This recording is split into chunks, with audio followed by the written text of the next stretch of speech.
है एकांगी 10 कितना? एकांक भी वो 5 ग्राम के करीब। तो ये आप उसको ले लो, ठीक है।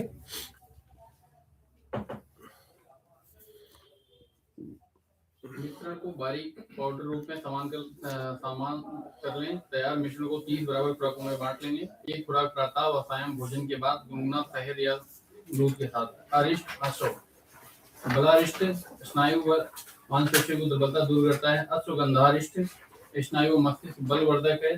सरस्वत कौन सा? सरस्वतारिष्ट सारस्वतारिष्ट। सारस्वत किसको बोलते हैं? ब्राह्मण सारस्वत किसको बोलते हैं? ब्राह्मण सारस्वत बोलते हैं ब्राह्मी को। सारस्वत ब्राह्मण के होते हैं। ये पूछा था। वाणी और मानसिक शक्ति बढ़ाता है। रसायन औषधियों में अश्वगंधा चूर्ण एंड घृत बल एवं स्नायु टॉनिक। ब्राह्मी कौन सा बनना है देखने? 152। 152। चल पढ़ो। ब्राह्मी रसायन स्मरण शक्ति व मस्तिष्क की कार्य क्षमता, चमत्कार, रोग प्रतिरोधक शक्ति बढ़ाने। तैल व घृत, नारायण तेल, धन्वंतरी तेल, महानारायण तेल अभ्यंग व मस्तिष्क स्नायु के लिए। साचर तेल स्नायु शिथिलता कम करने हेतु। अश्वगंधा घृत आंतरिक सेवन हेतु। पंचकर्मा। अब मेन चीज जो हमने पढ़ना है पंचकर्म पढ़ना, मस्कुलर डिस्ट्रॉफी का, ठीक है ना। तो अब मस्कुलर डिस्ट्रॉफी में अगर कोई अतिवृद्ध है, अतिवृद्ध मतलब 70-80 साल का हो गया है, तो उसकी पंचकर्मा चिकित्सा क्या करेंगे? बाह्य स्नेह, उसकी बस्ती नहीं होगी। अगर कोई यंग है, ठीक है, टॉलरेट कर रहा है बस्ती को, निरू बस्ती या वो, अब इसमें जो बस्ती करेंगे वो कौन सी करेंगे? किसी चीज का क्षय हो रहा है, अब हम उसको क्या करेंगे? रिफॉर्म करेंगे ना। तो बल्य औषधियां, जैसे आस्थापन बस्ती, जो मैंने सुबह बताया था ना, भाई 2 प्रकार की बस्ती है, एक तो निरू बस्ती हो गई, एक आस्थापन बस्ती हो गई। तो आस्थापन बस्ती कौन सी करेंगे? उन व्यक्तियों को करेंगे जो बस्ती को सहन कर पाए, ठीक है ना। हाँ चलो पढ़ो। ऑलिएशन थेरेपी।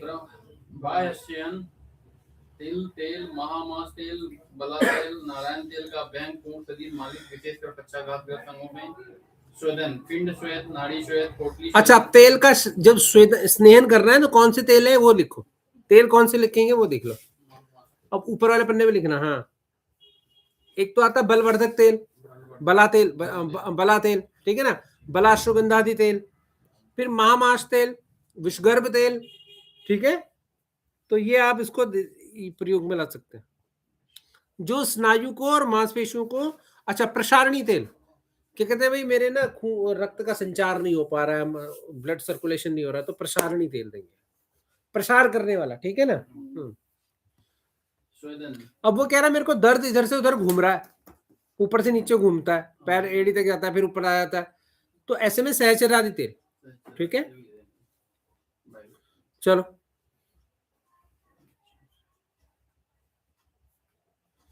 ऐसे में क्या करेंगे? सहचरादि तेल का प्रयोग कर देंगे। हाँ चलो। स्वेदन, पिंड स्वेदन, नाड़ी स्वेदन, पोटली स्वेदन, मांसपेशियों की जकड़न और कफोपी दूर करने हेतु। बला सुगंधा सिद्ध उत्पाद से नाड़ी स्वेदन विशेष प्रभावी। बस्ती कर्म मेडिकेटेड। अच्छा रुको, जैसे ये है ना बस्ती कर्म जो पढ़ रहे हो आप, इससे ऊपर लिखो जो वो करेंगे अन्नलेप, अन्नलेप या साठी चावल, ठीक है। षष्ठीशाली पिंड श्वेत, ये भी तो करेंगे। तिलमाश पिंड श्वेत, ये भी दोनों करना है। तिलमाश पिंड श्वेत, षष्ठीशाली पिंड श्वेत।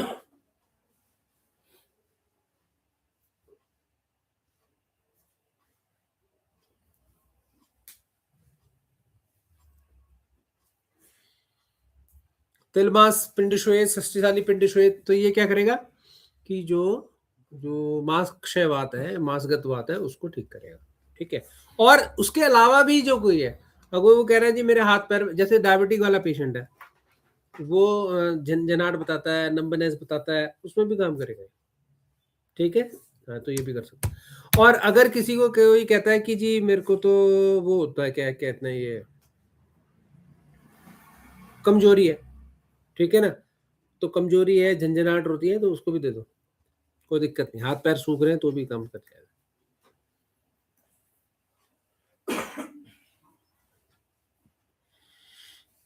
स्थापन बस्ती, काढ़ा बस्ती, 10 मूल, पौध, बदामूत पौध, तेल, घृत, मधु, सैंधव, लवण मिलाकर।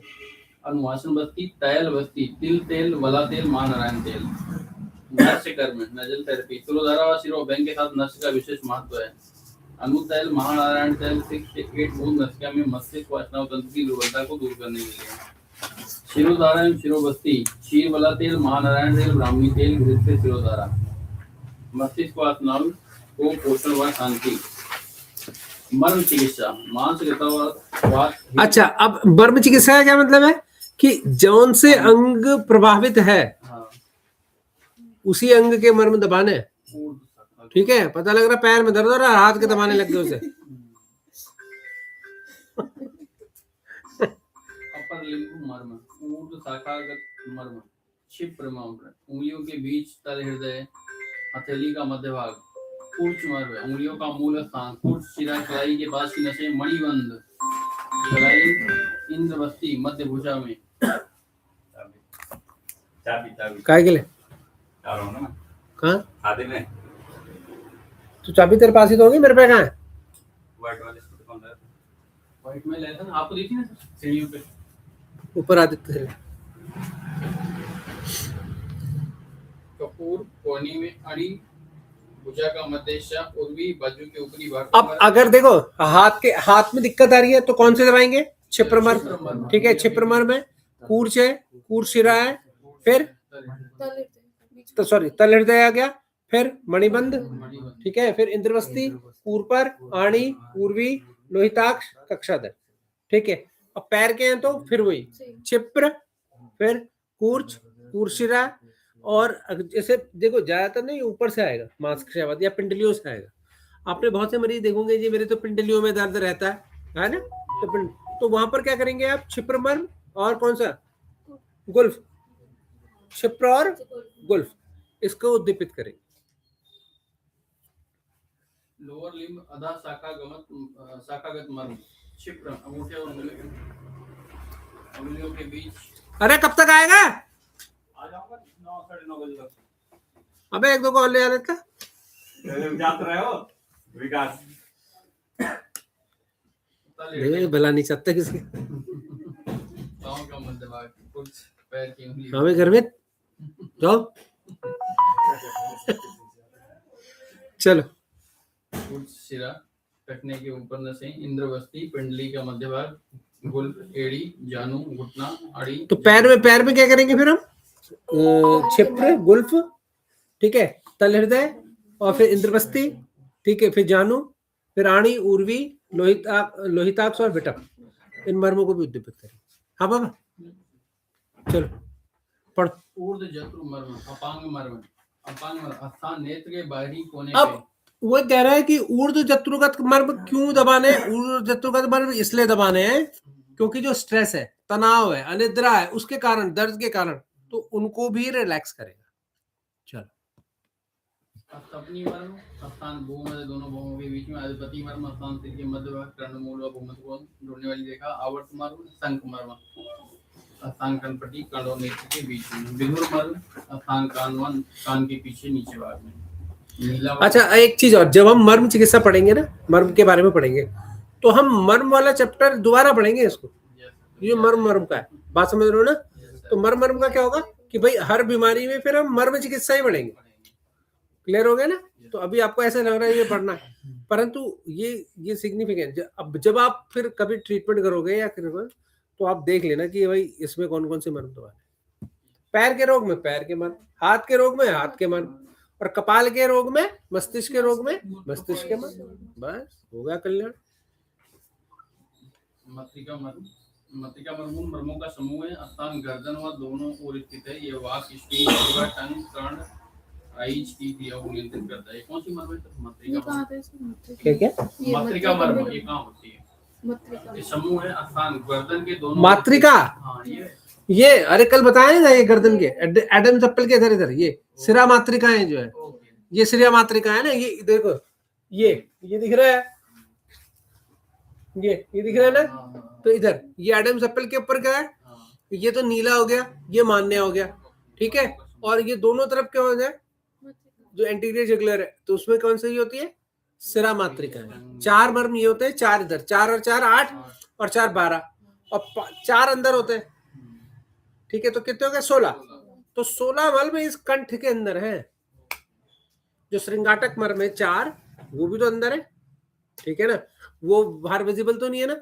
तो जहां पर क्या है, तो नेत्र का जंक्शन है, नाक का जंक्शन है, कर्ण का जंक्शन है। तो 1 2 3 4 मुख भी तो है, मुख भी तो मिल रहा है वहां पे। तो 4 शिरा मर्म है, श्रृंगाटक मर्म। इसीलिए जब आपने वो किया था ना, क्या कहते हैं यार, ये नष्ट किया था, तो वो जो भी तीक्ष्ण औषधियां हैं, तो वो श्रृंगाटक मर्म पर जाकर अपना प्रभाव दिखाती हैं।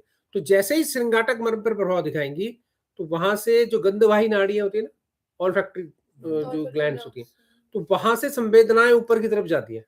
तो इसलिए नाक से पानी, खुजली खोपड़ी में, इधर कान में, ये सारी नाड़ियों में जो अवरोध है वो खुलते हैं।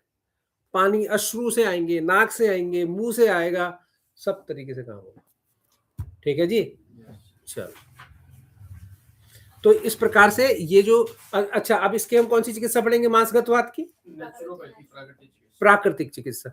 तो प्राकृतिक चिकित्सा में किसके कारण? अब योग में और प्राकृतिक चिकित्सा में क्या हो गया? इसकी जो चिकित्सा होगी वो क्या होगी? नाड़ियों की या तत्वों का जो इम्बैलेंस है, ठीक है। मैंने आपको डे फर्स्ट के दिन भी बताया था कि अगर शरीर में कोई व्याधि आ रही है, कोई सी भी, एनीथिंग है, और किसी भी प्रकार से आप अगर ट्रीटमेंट कर रहे हो, तो उसका ध्येय यह है कि जो आपके जो तत्व है, मींस जो एलिमेंट है, जो एलिमेंट्स हैं, वो उसको बैलेंस कर रहा है। वो जो इम्बैलेंस है उसको बैलेंस कर रहे हैं। अब वो देखा नहीं, अच्छा जी आप तो हम तो आयुर्वेद के कर रहे हैं, तो इसमें तत्व कहाँ से आ गए? अरे भैया, तत्व अगर आप आयुर्वेद की चिकित्सा कर रहे हो तो दोषों की तो चिकित्सा कर रहे हो, तो दोषों का निर्माण कैसे हो रहा है? वो भी तो तत्वों से हो रहा है भाई। आकाश, अगर वात तत्व, सॉरी, वात बढ़ा है तो वायु और आकाश से हो रहा है ना, वही तो इम्बैलेंस है। ठीक है, वायु गति तेज हो रही है या आकाश का स्थान फैल रहा है, व्यापकता फैल रही है, तो ये चीज है। ठीक है। अच्छा, कल मैं आपको ना एक चीज और बताऊंगा कि जो 5 तत्व हैं, कौन कौन से? पृथ्वी, जल, अग्नि, वायु, आकाश, इनकी शरीर में व्यापकता कैसी है, क्या क्या कार्य करती है ये। जो शरीर में पृथ्वी तत्व है ना, पृथ्वी तत्व किसको देता है? क्या क्या काम करता है पृथ्वी तत्व आपका? पृथ्वी तत्व आपके शरीर में क्या काम कर रहा है बताओ? स्मेल के साथ साथ वो तो उसका गुण है, वो कार्य क्या कर रहा है? जो पृथ्वी का जो गुण है वो गंध है, ठीक है। ठीक है, जल का कैसे है?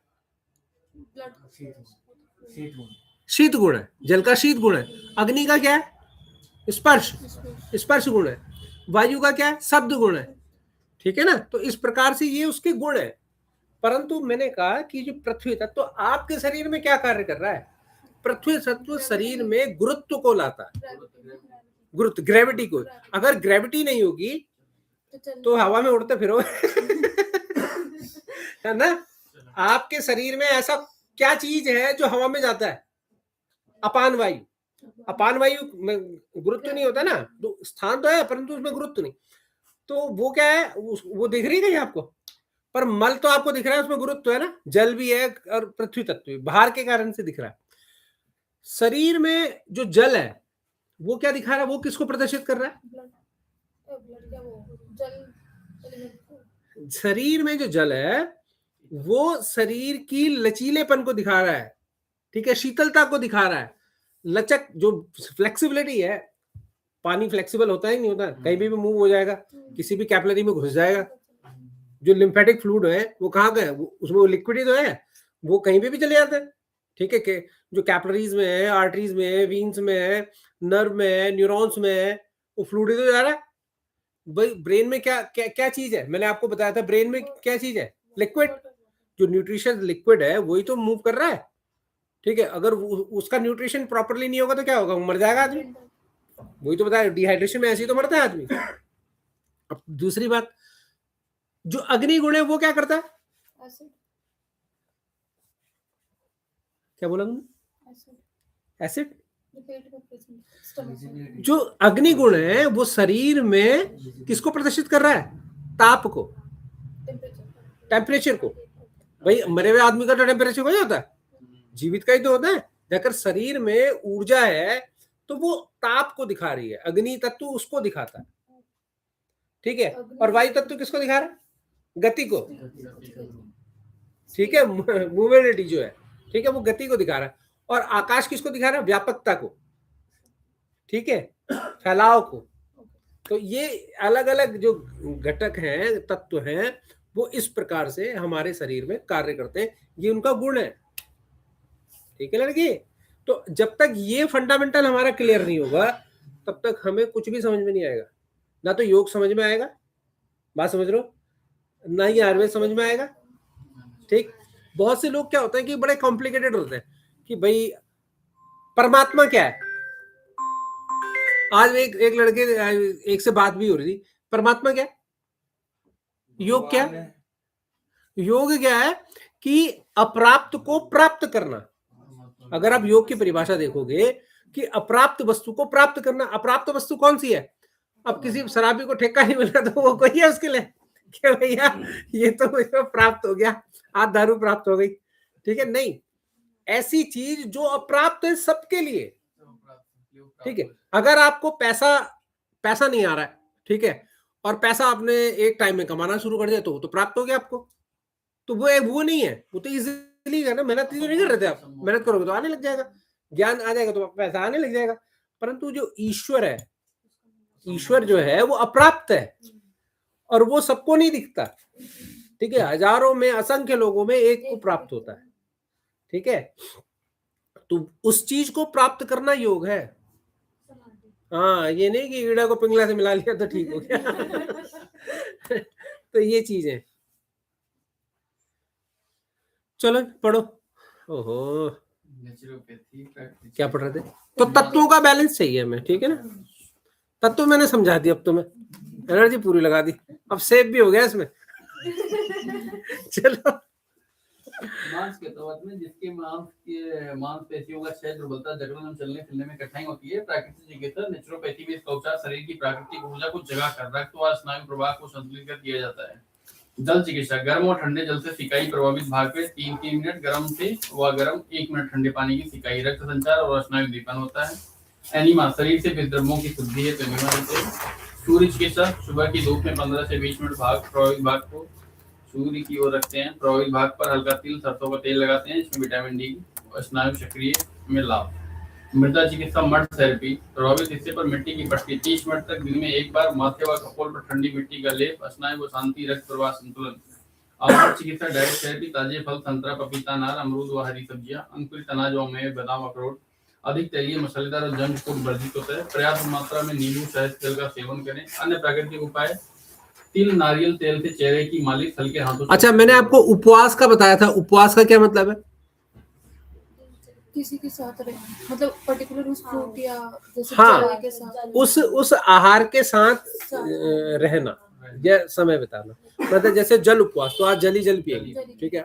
आज फल उपवास है, ठीक है, तो फल ही फल खाएंगे, ठीक है। पता लगा कोट्टू की पूरी खा रहे कोट्टू की पूरी आने वाला दिन ना अप्रैल में।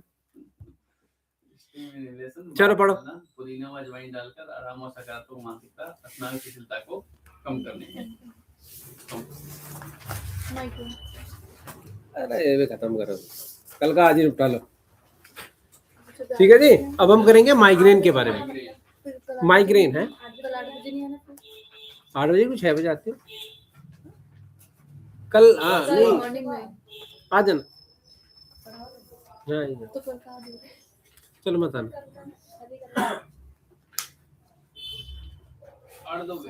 कितने